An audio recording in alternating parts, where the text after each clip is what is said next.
This is Toto. Look at how excited Toto is. She knows that she has to get it healed to work, but look at the excitement level. It causes a problem. Watch what she does. She just too much excitement. This is a young dog. She's making mistakes here. Got the neighbor's dog causing problems, but it doesn't matter. I'm trying to use my cane and get her to be compliant. Well, watch her in the beginning of this. Notice how she picked this up. That's wrong. She needs to hold it in the middle. She's really screwing up. Watch this. See, she picks it up after taking it, putting it in. I'm making her be compliant, giving her a lot of direction. Watch her. So she takes it and she's not grabbing it right again.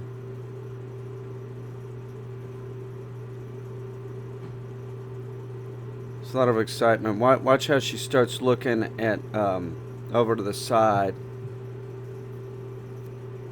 Okay, look at that. That's excitement, and that's just like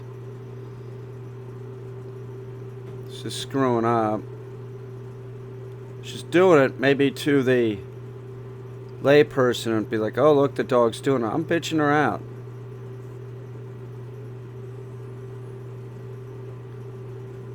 She got it in.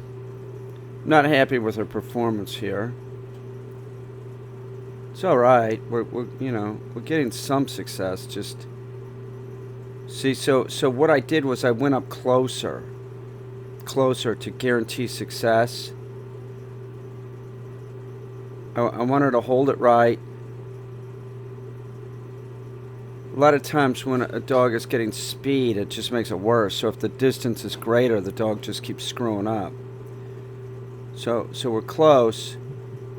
For this, now I don't like this jumping up. This starts really bumming me out with her.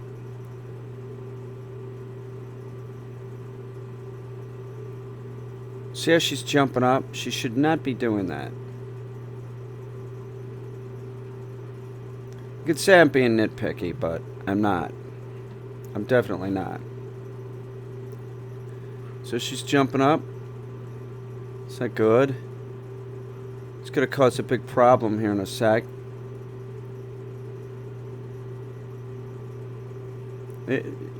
I'm telling her to stop it. She is not stopping it. She just keeps going. It's a persistent breed. It's a persistent dog. See her excitement level. It's just like she's just screwing up. Toto's having a bad session here. You can't expect all sessions to go well. You just want to get some success.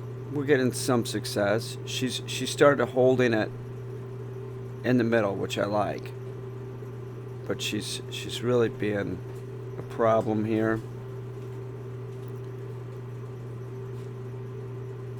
See how she's looking off to the side? She's looking at the neighbor's dog. It's not what it's about. Look at what she's doing. It's causing so much excitement she is not paying attention.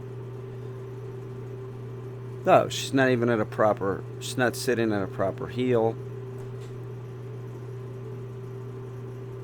It's totally distracted. It's causing so much problem. I'm just like, screw this. So I'm gonna take her in, and then I decided to just bitch her out. I'm taking her offline. I'm saying, okay, let's go back. I'm still bitching her out. And I'm looking for her to do better. I'm using a tone with her, like, you better get your shit together or else we're not going to do it. You will go back in.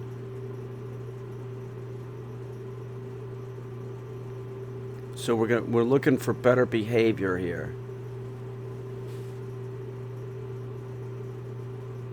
See if she's a little bit more consistent. I understand the dog is a huge distraction, but now she's doing some good retrieves here.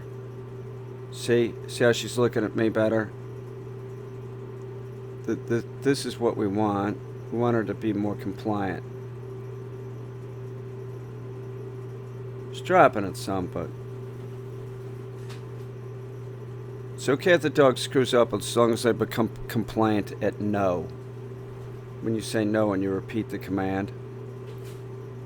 She's doing good retrieves, though. It's pretty good. Sitting sort of behind me. I don't like that.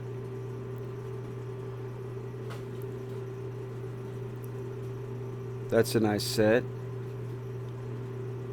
Okay, that's Toto doing a good retrieve.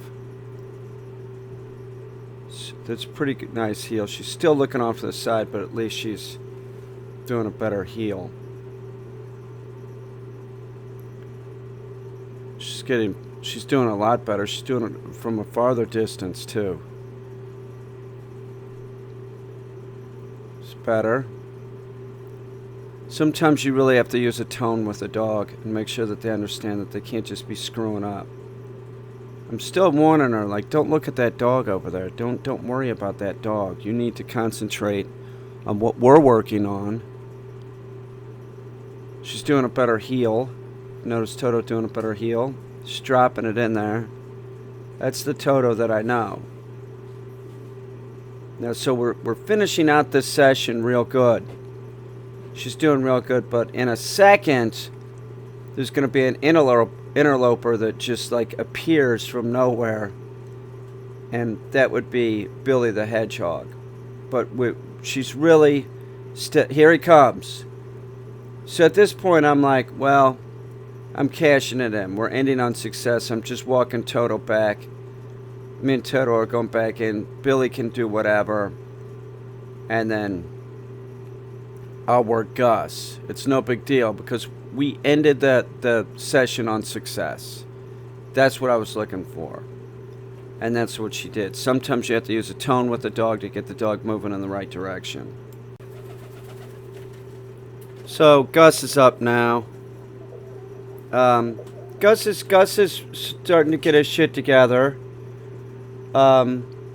He's doing better. He is. He's been more compliant. We still have the issue of Gus and his energy level. So like if he was running, say we were 40 feet away and he could build up speed, he's going to have a tendency to screw up more. See how he runs past? He's got so much energy. That this notion that labs are like, they're good dogs, but they're just like so high energy that, you know, you have them in your house, you're not using a crate, they'll tear apart your house. It's a high drive hunting dog. It's a water dog, man. That what they need to go in freezing cold water translates into a very energetic, you know, dog, a big doofus like this guy. So I'm making sure that if there's non-compliance that he finishes the task. Both dogs, you could see the tails up. He's less distracted than Toto nowadays. Toto's having some distraction lately. We'll push her past the point of distraction. Gus is looking at something, but he's still being compliant. And if you notice, like, each time he does it, I move back a foot. I'm building him up to a greater distance. Instead of starting out at a greater distance, because he'll just haul ass and screw up. Too much energy. That's what it's about. His excitement level will just like skyrocket, and then he starts screwing up. Also, you notice I'm using the walking stick, the cane. If you start going towards the wrong side, I sort of use that to block him. It's like an extension of my arm. Makes me look like I have a longer arm. You see Gus is doing pretty good. Now the whole reason why, I think he needs to go to the bathroom. So I'm letting him go to the bathroom. But he doesn't really need to go. But the whole reason why the dogs are sort of stumbling with the retrieves is because we moved from doing it on the porch. Now we're doing it in a different area. We're it causes excitement. We're doing this. It's part of training. We push the dogs past the point of excitement by causing excitement. We make it harder for the dog. The dog's not going to learn if you just keep doing it on the porch. We do it on the porch until the dog is consistently getting success, and then we moved him someplace else, which is back here. We've also been working with the dummy launcher. That causes excitement.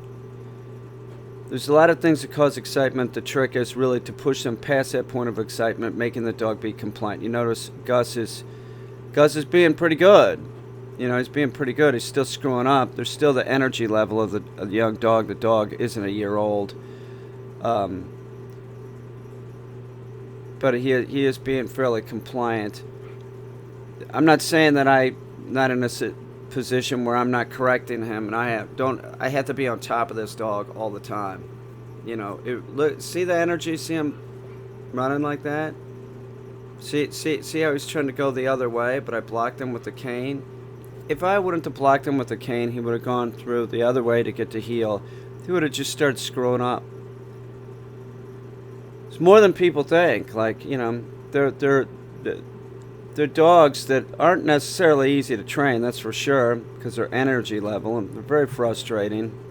And you know, you have to just keep working them. It's a working breed, so if you think that you're going to get like a dog that's going to be a couch potato type dog and you got a lab, you are a idiot. This is a dog that needs to work daily. If you're not giving it work, it's going to chew your couch. If you're not giving it work, it's going to bark in the crate. You have to use a crate with the dog too. You can't have a young lab like this run around your house. They'll eat stuff.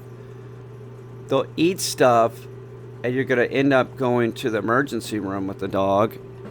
It's the truth. So you got to use a crate, and you have to work them. It's not a couch potato type dog.